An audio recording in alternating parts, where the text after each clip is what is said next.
Next, in this video, we are going to study about significance of double fertilization and development of endosperm and its types. So, what is significance of double fertilization? What is double fertilization?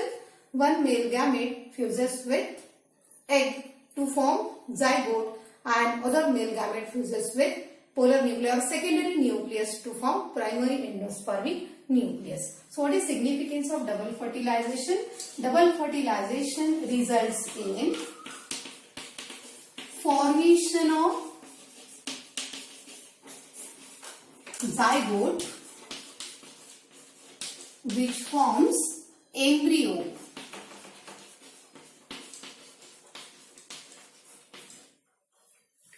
It results in formation of zygote which forms embryo. Second significance is it results in formation of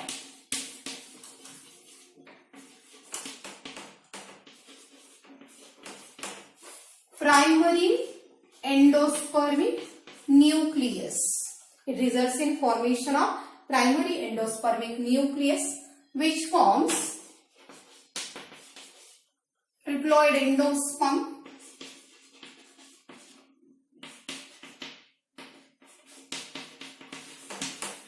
and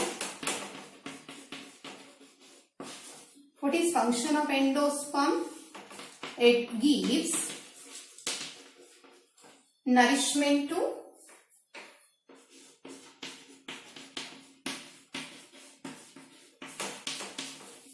developing embryo.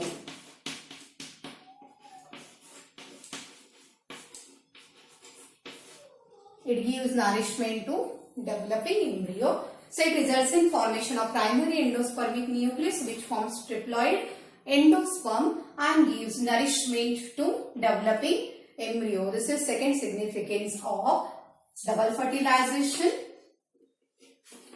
Double fertilization, it restores diploidy. It restores diploidy because as we know that female gamete egg is haploid and male gamete is also haploid. So because of such a fertilization, first fertilization of syngamy, it results in formation of zygote which is diploid. So thus it restores diploidy. Next significance, it avoids polyembryony. It avoids polyembryony. Poly means many. It avoids polyembryony means one seed will have one embryo. Embryo means what? In case of dicot seed, such a two cotyledon, then plumule and then radicle. This is called as embryo, isn't it? So, double fertilization, it avoids polyembryony as there is only one zygote. That one zygote will form one embryo. So, thus it avoids polyembryony. There are some exceptions in which we find polyembryony. We will study about it afterwards. So, it avoids polyembryony and double fertilization ensures that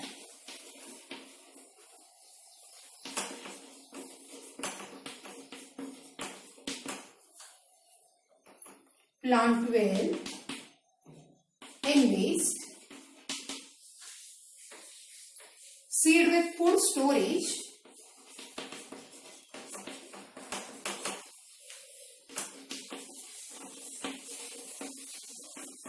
only if egg is fertilized. Only if egg is fertilized. So what does it mean? When seed will require that endosperm or when there is need of endosperm. So what is function of endosperm? It gives nourishment to developing embryo.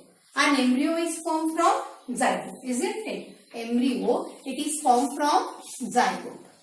So there is need of endosperm if there is development of embryo, and embryo is formed from zygote.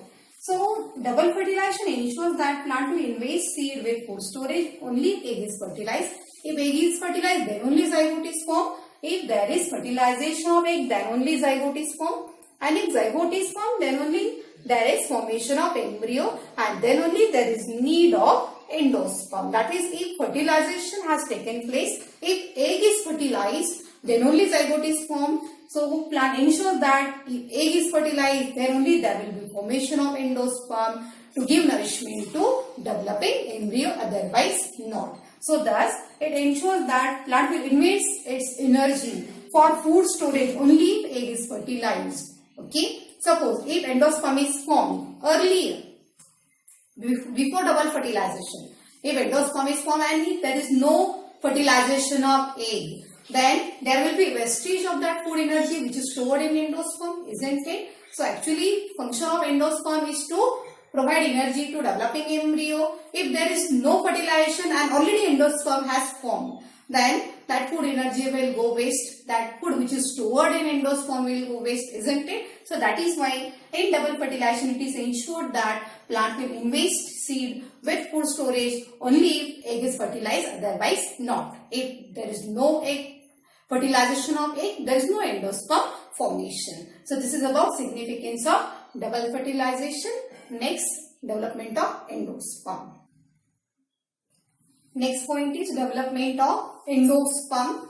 As we know that when there is double fertilization, one male gamete fuses with this egg to form zygote, and zygote forms embryo, while remaining male gamete fuses with the secondary nucleus to form primary endospermic nucleus. So here there is formation of primary endospermic nucleus, and here there is a formation of zygote or oospore. Zygote is also called as oospore.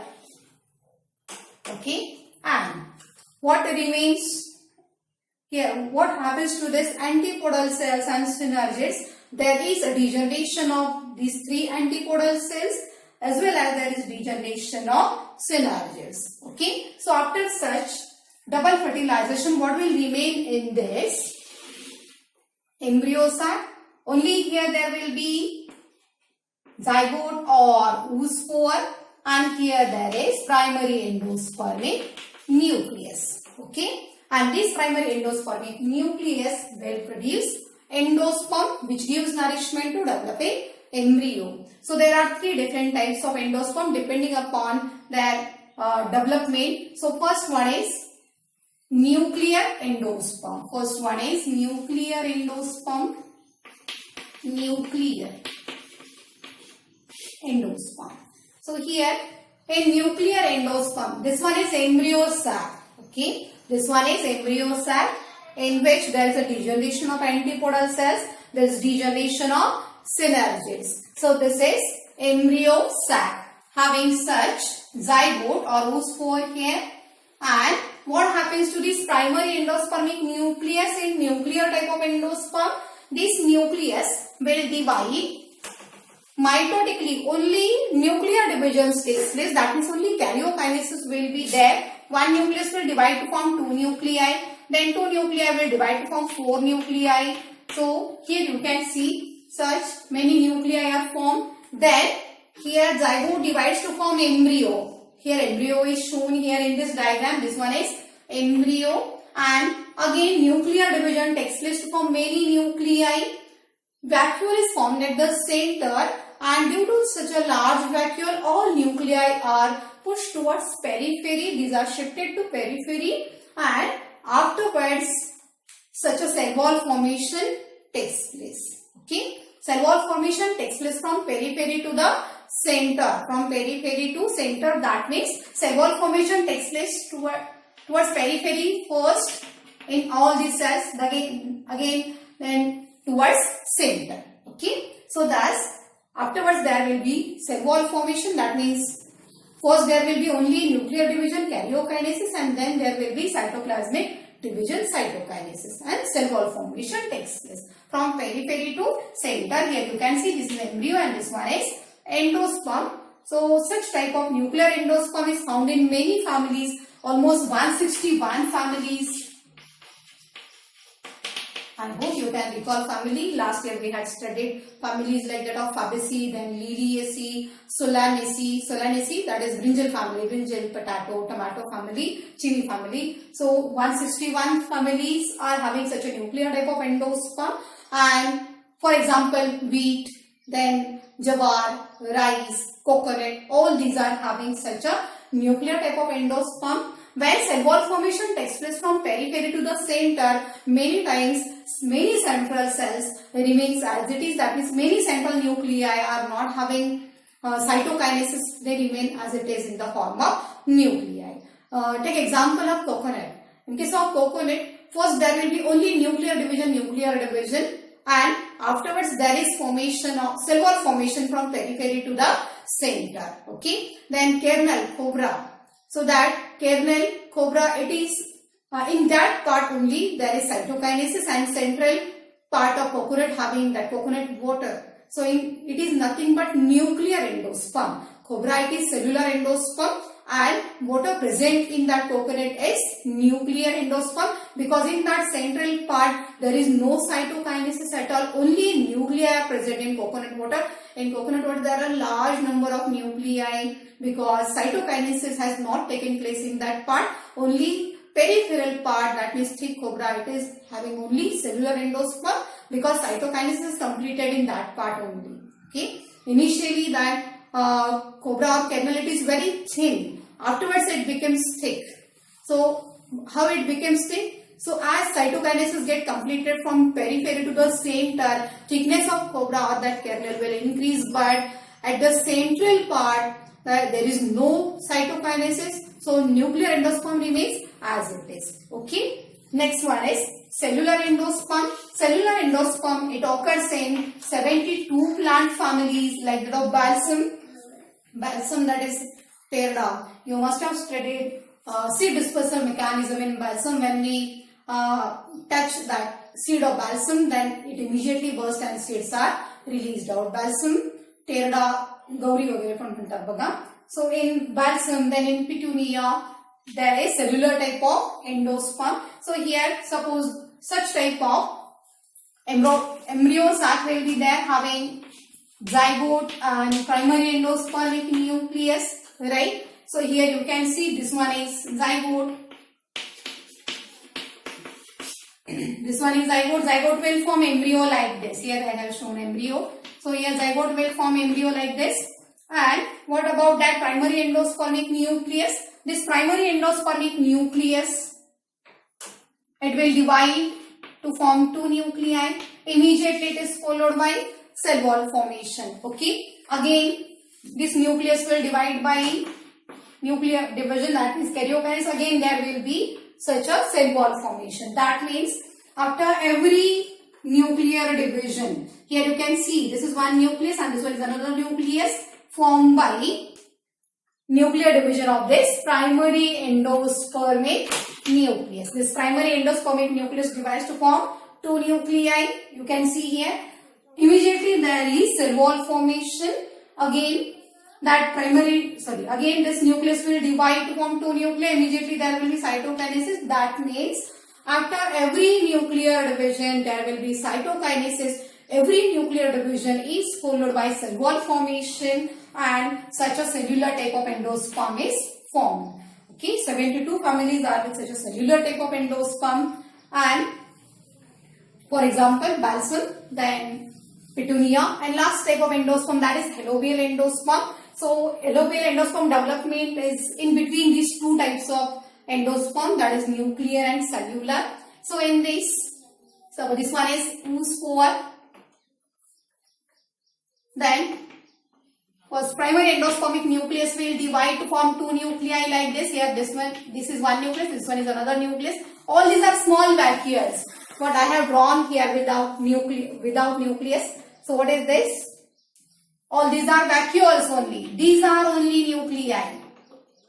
Okay, having dot inside it. So these are two nuclei formed by nuclear division. Okay, immediately it is followed by cell wall formation.